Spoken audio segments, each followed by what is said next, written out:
Hi, I'm Joe Pajor. I'm with the Wichita Amateur Radio Club. I want to talk to you about amateur radio, sometimes called ham radio. And we're going to share a little bit about how this hobby relates to the safety of our communities and the different ways that people enjoy ham radio. I got three objectives. To share something, that's the objectives of Wichita. Number two, if you're not interested in ham radio, that you have a ham radio appreciation. And number three, if you are interested in ham radio, this could be your gateway drug. We want to get you hooked. The Federal Communications Commission regulates the airwaves in the United States, and by treaty, countries do this around the world. The amateur radio service is one of the recognized uses of radio frequencies in the United States. From a ham radio perspective, it's a hobby, but it's a hobby that's designed to practice things that can be very helpful when regular systems don't work. You'd never get in a lifeboat when the ship is sailing. You might if the ship started to go down. Wichita Amateur Radio Club and the National Association, ARRL, have this same mission statement to promote the events, the art, science, and enjoyment of amateur radio. We emphasize enjoyment.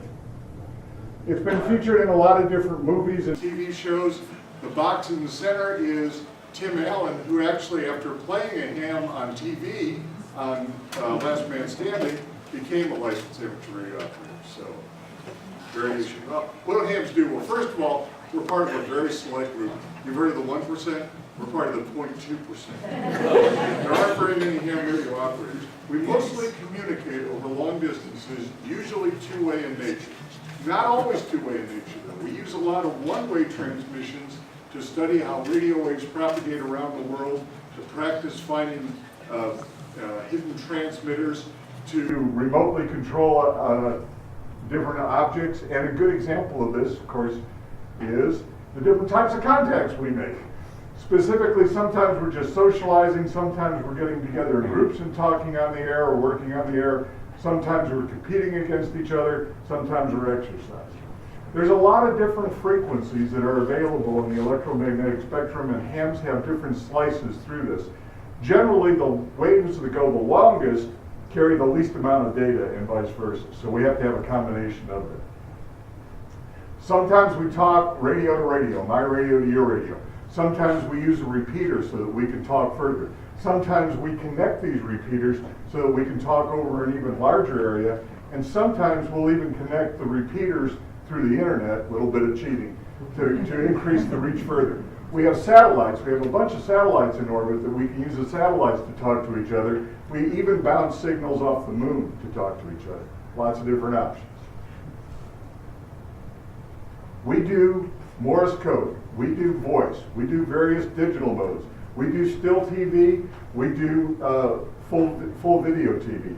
Since we started with CW, you could say that we were digital before we were voice. Cool. We like to keep track of who we talk to. The FCC used to require us to, now it's our option. A lot of hams keep paper logs so that they know who they talk to. We'll exchange postcards with information about the contact with each other, and we'll use computerized databases too. There are a whole bunch of different ham radio operations for different purposes. This is a collection of some of the ones that deal specifically with emergency communication.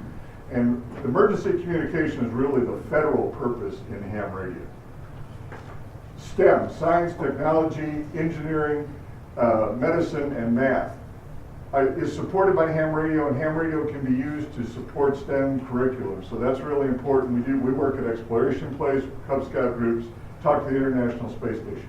So if you want to become a ham radio operator, you got to get a license. If you're going to get a license, you got to pass a test. If you're going to pass the test, you've either got to use online resources, classes, textbooks. And the last bullet there, the Elmer tradition, is hams helping hams. Okay, so once you get the ticket, you got the FCC's permission to be on the air, then you got to buy some hardware in order to be able to do that.